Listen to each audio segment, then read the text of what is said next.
Tuloy ang drama ng totoong buhay ng mga Pinoy Big Brother celebrity graduates. Tunghayan natin ang mga bagong pagsubok kay Makoy Fondales, Will Devon, Ruben Gonzaga at Baron Geisler. Nagpapatrol, Mar Dumawal.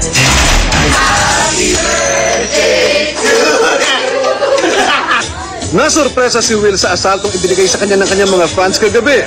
26 years old na si Will na lalo pang natuwa sa pagdalo ng kanyang best friend na si Ruben Gonzaga.